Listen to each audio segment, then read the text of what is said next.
भारत के सशस्त्र सेना बलों का मनोबल तोड़ने के लिए और भारत के लोगों को बेवकूफ बनाने के लिए क्या हथकंडा अपनाया जा रहा है, उसके सबूत आज आप देखेंगे। पुलवामा को लेकर जो सबसे ज्यादा बात फैलाई जा रही है विपक्षी पार्टियों द्वारा और ऐसे लोगों द्वारा जो खुद वाइस प्रेसिडेंट बनना चाहते थे, उसके अंदर उन्होंने क्या झूठ बोला और क्या सच, वो जानिए। हर जगह इस बारे में बताया जा रहा है कि जैसे ही अर्धसैनिक बलों के ऊपर पुलवामा के अंदर हमला हुआ था, उसके 1 घंटे के अंदर ही यह बता दिया गया था, यह बताया गया था सतपाल मलिक जी द्वारा प्रधानमंत्री को कि इसके अंदर सारी की सारी गलती उन्हीं की है। आज के समय हर कोई यह सोच रहा है कि उसी समय इन्होंने बोल दिया था, मगर किसी ने भी उस समय जाकर इन्होंने क्या बोला था उसका इंटरव्यू नहीं देखा होगा। घटना होने के 15 ही मिनट के अंदर सतपाल मलिक जी ने टाइम्स नाउ को इंटरव्यू दे दिया था और उसके अंदर उन्होंने खुद ने यह बोल दिया था कि इस साजिश के पीछे पाकिस्तान का हाथ है और आज वो इंटरव्यू देके बोल रहे हैं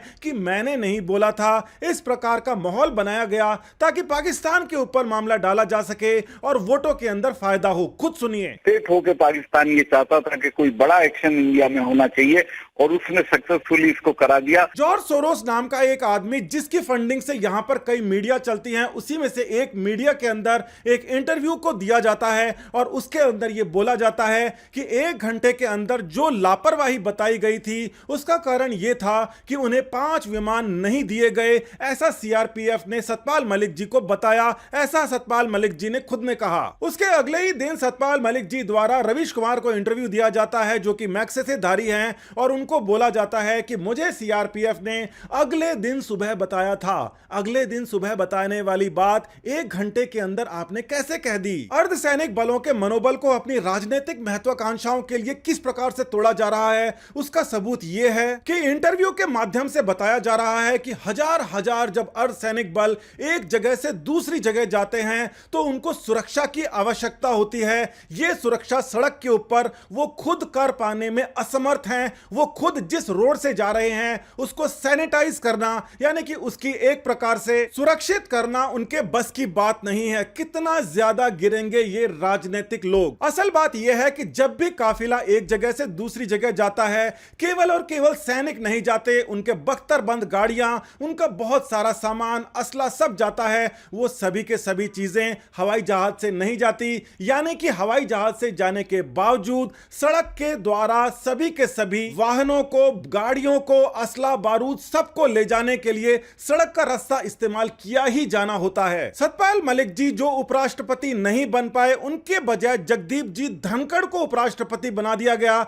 जिनको वो अपना काफी जूनियर मानते थे। उन्होंने अपने इंटरव्यू में इस प्रकार से और भी कई बातें कही है। क्योंकि बहुत थर्ड क्लास किस्म के लोग गवर्नर बन रहे हैं। पिछले काफी समय से पूरे भारतवर्ष और खासकर जम्मू कश्मीर के सैनिक और अर्धसैनिक बलों के पास में, जहां पर उनके पास बुलेट प्रूफ जैकेट तक नहीं होती थी, उनको मुहैया कराया गया और बहुत ही अत्याधुनिक उपकरण भी इस्तेमाल किए जा रहे हैं उनकी सिक्योरिटी को बढ़ाने के लिए। बेहद काबिल सैनिक और अर्धसैनिक बल पूरी प्लाटून के साथ में जब भी रहते हैं, वो 24 घंटे अपनी सुरक्षा करना जानते हैं, देश की सुरक्षा करना जानते हैं, मगर आतंकवादियों को केवल एक छोटा सा मौका चाहिए होता है उनकी सुरक्षा को भेदने का, और यह बात सभी जानते हैं। पूर्व गवर्नर सतपाल जी मलिक, जिनके अंडर सीआरपीएफ सेना नहीं आती, केवल पुलिस आती है, उनके साथ में सीआरपीएफ का कोई लेना देना, कोई काम नहीं होता। उनके पास में सीआरपीएफ का कोई भी ऑफिसर रिपोर्ट नहीं करता, यानी कि ऑफिशियल चैनल से उनके पास में कोई रिपोर्ट नहीं आ सकती थी। और इस प्रकार के जो बयान हैं वो केवल और केवल अर्धसैनिक बलों का मनोबल तोड़ने के लिए ही इस्तेमाल में माने जाते हैं। मामला इसलिए ज्यादा पेचीदा हो जाता है क्योंकि इस प्रकार के जो बयान जो उस समय के गवर्नर दे देते हैं, उसका मुद्दा पाकिस्तान बनाता है, वर्ल्ड स्टेज के ऊपर लेके जाता है और यह देश के खिलाफ भी इस्तेमाल हुआ जाता है। इतना पता तो हर किसी संवैधानिक पोस्ट के ऊपर बैठे इंसान को होना चाहिए, तभी वो उस पोजीशन के लायक होता है। घटना होने के 15 मिनट के अंदर जो बात वो खुद बोल रहे थे, सारा का सारा जो लापरवाही है वो खुद के सर ले रहे थे, जबकि वो सीआरपीएफ से उनका लेना देना नहीं है। इसीलिए उनको बोला गया कि जिस बारे में आपको जानकारी नहीं है उसको कृपया ना बोलें। जिस इंसान के पास में वो विभाग ही नहीं है, जिस इंसान के पास में वो इंफॉर्मेशन ही नहीं है, वो कोई भी अनर्गल बयान देगा तो उसको चुप नहीं कराएंगे तो क्या बोलेंगे? शाबाशी देंगे। यही मैक्सेसे धारी पत्रकार उस समय चिल्ला चिल्ला के देवेंद्र सिंह के ऊपर जो आरोप लगा रहे थे, कह रहे थे कि इसके पीछे बड़ी साजिश है, इसका पता लगाना चाहिए। आज वो उसको क्लीन चिट दे रहे हैं जैसे सारी सेंट्रल एजेंसियां